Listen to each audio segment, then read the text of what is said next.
bien par la grâce de Dieu. Je suis la sœur d'Oraille de l'Église évangélique internationale à Courant de Gloire et nous sommes en direct sur notre chaîne TV Gloire. Nous avons une invitée très particulière, il s'agit de la pasteur Jeanne. Comment allez-vous, pasteur Jeanne? Par sa grâce, tout va bien. Amen. Que Dieu soit loué et soit glorifié.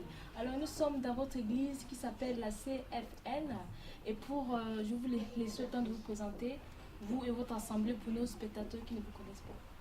Je vous salue dans le nom de notre Seigneur Jésus-Christ. Je suis le pasteur Jean Nguizogo.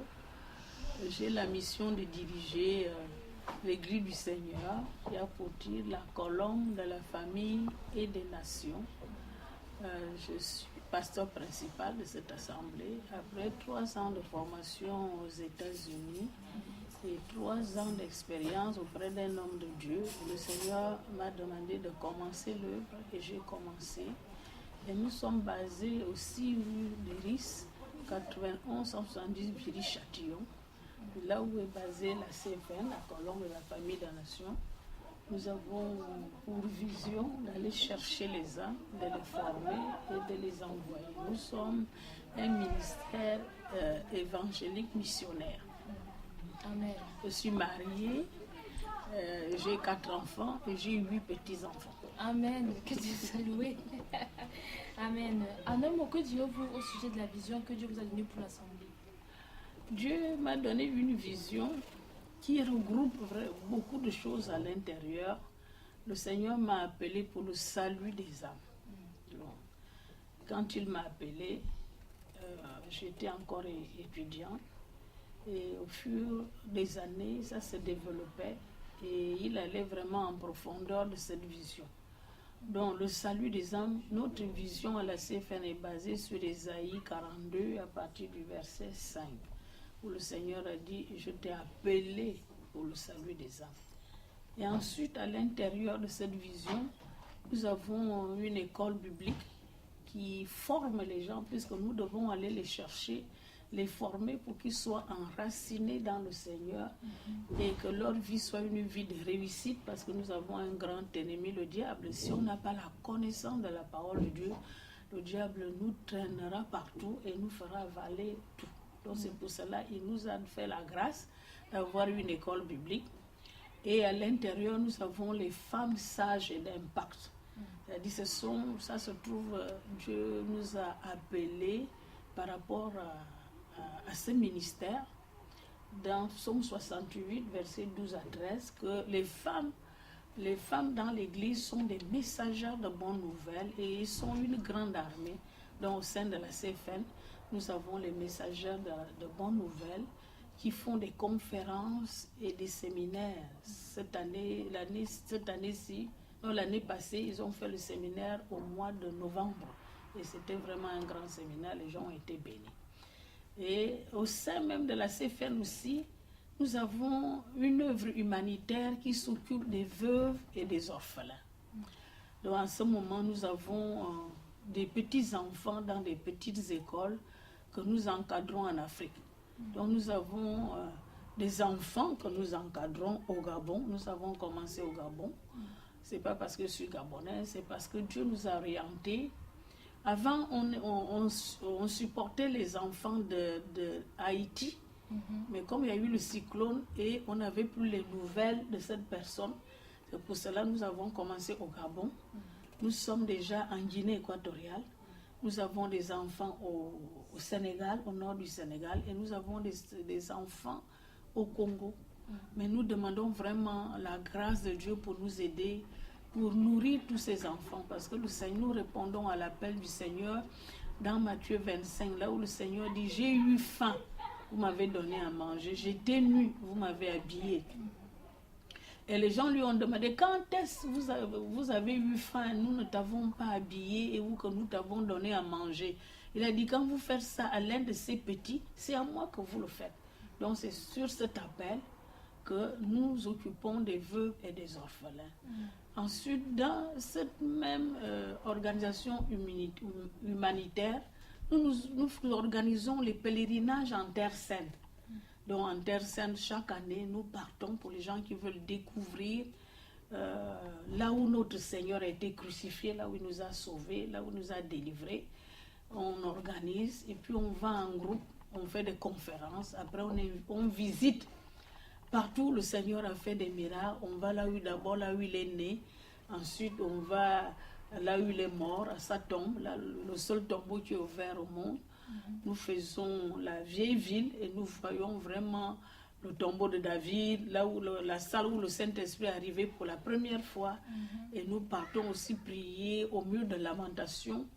Ensuite, quand on finit tout le pèlerinage à Jérusalem, le mont des Oliviers, quand nous finissons là, nous partons maintenant en province. Et quand nous partons en province, nous visitons là où il a la mer de Galilée, là où il a marché sur les eaux, là où il a multiplié les pains et les poissons, et là où il est né à Nazareth. Donc nous visitons partout où Jésus a fait quelque chose et nous revenons de là-bas étant vraiment enrichis, notre foi encouragée.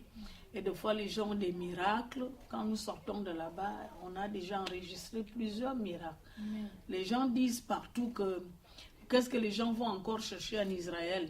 C'est parce que les gens n'ont jamais été en Israël, surtout à Jérusalem, là où Jésus a fait des miracles. L'Esprit du Seigneur est toujours à cet endroit. Amen. C'est quelque chose que tous les chrétiens doivent faire. Nous voyons dans le monde musulman qu'ils vont tout le temps à la Mecque, hein, aller tourner seulement autour d'une tombe. Mais nous les chrétiens, nous combattons même ce qui est en nous parce que tout a commencé à Jérusalem et tout va se terminer à Jérusalem. Même les Juifs qui ne croient même pas à Yeshua, ils savent que le Messie va revenir au mont des Oliviers. Et si vous allez à Jérusalem, vous voyez que tous se font enterrer à côté et ils se disent que quand le Messie arriverait, ils vont se réveiller à côté. Or, nous les chrétiens, nous savons que quel que soit l'endroit, même si le poisson t'a mangé, le poisson va te rendre. Ce ne serait pas une affaire de chair, mais ce serait une affaire d'esprit.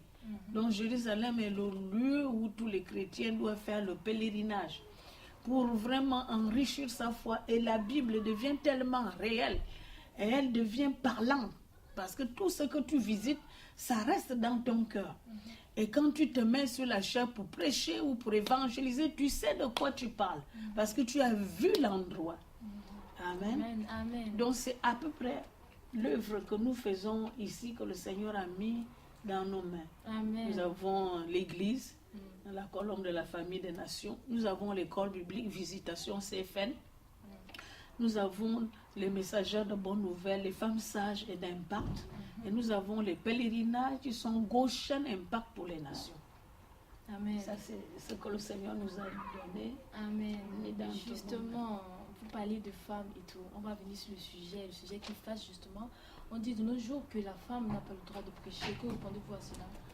Oui, vous savez, beaucoup de personnes ne rentrent pas en profondeur avec Dieu. Cette question-là, à chaque fois que je suis devant une télé, on me pose toujours la même question. Mais quand les gens vont marcher par l'esprit, ils vont laisser les choses de la chair. Parce que la parole de Dieu me dit de marcher par l'esprit. Moi, je veux seulement aider nos frères ou nos sœurs, parce que plusieurs femmes sont mortes avec les visions à l'intérieur à cause de ce verset biblique qu'ils interprètent mal. Si Jésus avait interdit aux femmes de prêcher, qu'est-ce que les femmes, on ne parle plus que c'est les femmes qui ont reçu le tout premier message, tout le message que tout homme de Dieu dans le monde entier, quel que soit son niveau, quelle que soit la grandeur de son église, le message que nous véhiculons, que nous apportons, c'est Jésus a dit, allez-y dire. Allez-y dire quoi? Que je suis vivant, je suis mort, 3 jours après, et j'ai été ressuscité. Ça, c'est le message. Mais si on voit bien, les premières personnes à qui Jésus a confié le message, c'était les femmes. Or, en ce moment-là, les hommes étaient derrière les portes, avaient la peur. Mais les femmes, elles n'ont pas eu peur. Elles sont sorties très tôt le matin. Et ce sont les femmes qui peuvent vraiment nous dire, en dehors de l'apôtre Jean et les femmes, ce sont elles qui peuvent bien nous dire ce qui s'est passé à la croix parce qu'elles étaient là et elles observaient tout. Ce sont elles qui ont su là où on a posé le corps du Seigneur. Il n'y avait pas Pierre, il n'y avait pas Thomas, il n'y avait pas André, il n'y avait personne. Il n'y avait que Jean et les femmes. qui devait nous dire c'est là. Puisque si c'est un grand cimetière, comment tu sauras là où on a mis ton sauveur? Alléluia. Amen. C'est les femmes qui ont su que c'est là. Et c'est pour cela qu'elles se sont réveillées le matin pour aller embaumer le corps. Eux, ils étaient dans la chair. Elles parlent au matin. Elles voient l'ange. Après là, le Seigneur se révèle. Et il leur donne le tout premier message. Allez-y dire. Allez-y dire que je suis vivant. Et c'est ce message qu'on véhicule partout. Et on passe de là, on voit que la chambre haute, on voit dans la chambre haute que les hommes et les femmes étaient dans la chambre haute.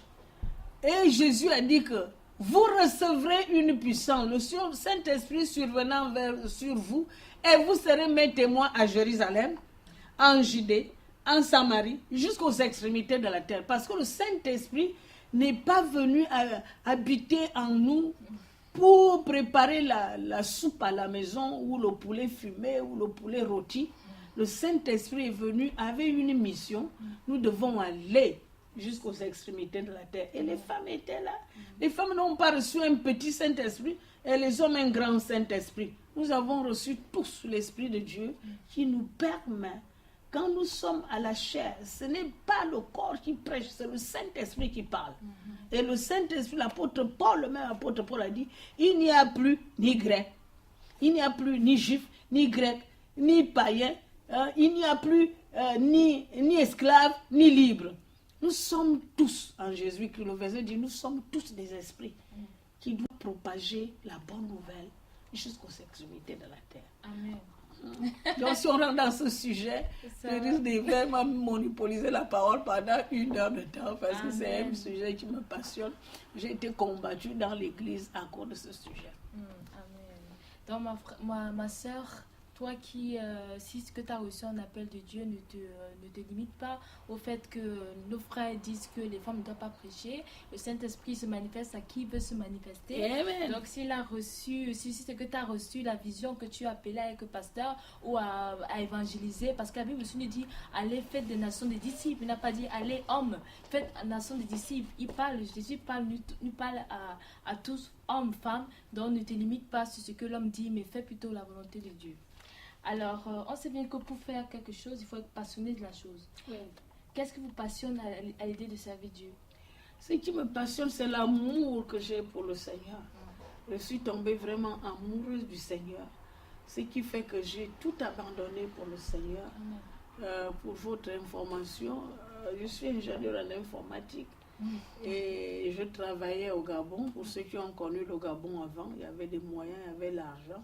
Mais le Seigneur m'a appelé à abandonner toutes ces choses et de le servir. Je suis amoureux du Saint-Esprit. Amen. Je suis amoureux de Jésus. Je suis amoureux du Seigneur. Ce qui fait qu'il m'a demandé le salut des âmes et je suis là-dessus. Je suis passionnée pour le salut des âmes. Amen. Tout ce que nous faisons dans cette église, les livres, les prédications, l'intercession, tout ce que nous faisons, c'est pour le salut des âmes. Les séminaires, les conférences, tout ce que nous faisons ici, c'est pour attirer le peuple vers le Seigneur. Amen. Ça, c'est notre mission principale. Amen. Donc, être comme un piège dans le chemin de l'enfer, sur le chemin de l'enfer. Comme un piège, en fait. Vous qui vous prenez des âmes qui vont sur le chemin de l'enfer, pour les ramener au chemin du paradis. Le Seigneur a dit que si tu es sage, tu dois gagner les âmes. Amen. Bon, nous devons vraiment faire tout. Aller dans la vallée, parce que le Seigneur nous a ouvert les yeux que dans la vallée, tout ça, il y a plein, multitude d'âmes qui seront dans la vallée du jugement. Et si nous avons vraiment l'amour du Seigneur et l'amour de notre prochain, c'est parce qu'il a dit aime Dieu passionnément et aime ton prochain comme toi-même. Si tu aimes ton prochain comme toi-même, ce jour-là, toi tu es sauvé. Et il y a un jugement qu'on appelle le jugement du grand trône blanc. C'est bien les chrétiens vont être enlevés. Et ils vont être avec le Seigneur, ils vont vivre en Israël au millénium pendant 1000 ans. Mais après, il y aura un jugement du grand trône blanc.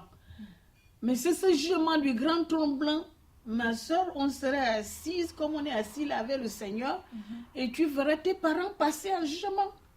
Et leur jugement, ce serait le jugement sur les œuvres, parce qu'ils n'ont pas accepté le Fils de Dieu. Et comme Dieu est justice, il ne laissera pas quelqu'un partir en enfer injustement. Donc il va peser les œuvres. Si tu as fait des bonnes œuvres et ça pèse beaucoup, tu viens tu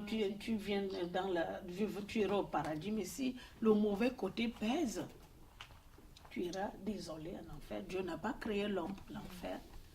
Oui. Amen, amen. Donc mon frère, ma soeur, la Bible dit que travailler avec crainte et écrablement pour ton salut. Donc travaille avec crainte et écrablement pour ton salut. Alors, en tant que pasteur, vous avez été appelé. Oui. Aujourd'hui aussi, la Bible dit aussi que le Saint-Esprit donne les dons à qui il veut donner, selon sa propre volonté. Alors, il y a aujourd'hui nos frères et sœurs qui sont pasteurs, mais qui ne savent pas comment débuter leur ministère. Si vous demandez de donner les conseils, quels conseils donnerez-vous? 3, par exemple. Les 3 conseils que je vais donner à mes sœurs.